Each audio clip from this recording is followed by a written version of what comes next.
അപ്പോൾ നമുക്ക് നാരായണീയം കൂടി ഒന്ന് കേട്ടാലോ. നാരായണീയം കാണാതറിയാവുന്ന പഠിക്കുന്ന ഒരുപാട് പേര് പ്രായമുള്ളവരും ഒക്കെ ഈ ക്ഷേത്ര പരിസരങ്ങളിലുണ്ട്. അവർ നമ്മുടെ ഒരു നാരായണീയം നമുക്കൊന്ന് പ്രേക്ഷകരെ ഒന്ന് കേൾപ്പിച്ചാലോ. കുറേ കാലമായിട്ട് പഠിക്കുന്നുണ്ടോ? 8-10 കൊല്ലമായി. 8-10 കൊല്ലമായി. എവിടം വരെ പഠിച്ചു?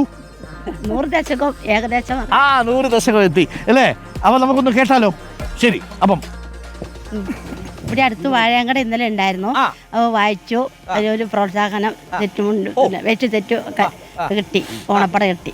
Very good. അപ്പോൾ നമുക്ക് ചൊല്ലാം. സാന്ദ്രാനന്ദാവബോധാത്മകമനുപമിതം കാലദേശാവധിഭ്യാം നിർമുക്തം നിത്യമുക്തം നിഗമസഹസ്രേണ നിർഭാസ്യമാനം അസ്പഷ്ടം ദൃഷ്ടമാത്രേ പുനരനുപുരുഷാർത്ഥാത്മകം ബ്രഹ്മതത്വം തത്താവദ്ഭാതി സാക്ഷാത് ഗുരുഭവനപുരേ ഹന്തഭാഗ്യം ജനാനാം. ഗംഭീരല്ലേ? ഒരു ഫീലായി. നമ്മൾ ഏതൊരു ക്ഷേത്ര നടയിൽ തന്നെ ഇങ്ങനെ നിൽക്കുന്നത്. അതാണ് ഒരു പ്രായമേ അറിയാത്ത ശബ്ദം അല്ലേ? മനോഹരമായ ശബ്ദമാണെന്നാണ്. വേണമെങ്കിൽ പാട്ടിലൊരു കൈ നോക്കാമെന്നാണ് MLA പറഞ്ഞത്.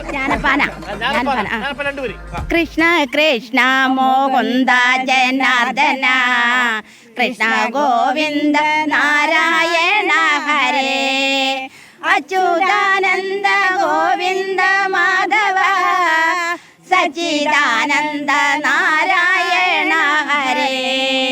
ഇന്നലെയോളം എന്തെന്നറിഞ്ഞില്ല, ഇനി നാളെയും എന്തെന്നറിഞ്ഞില്ല.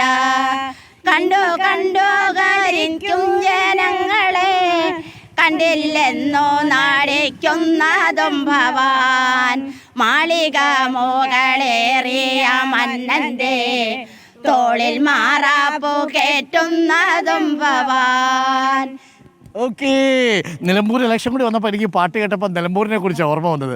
നാളെ ഇനി എന്തെന്നറിയില്ല എന്നുള്ളതാണല്ലേ നജീബ്?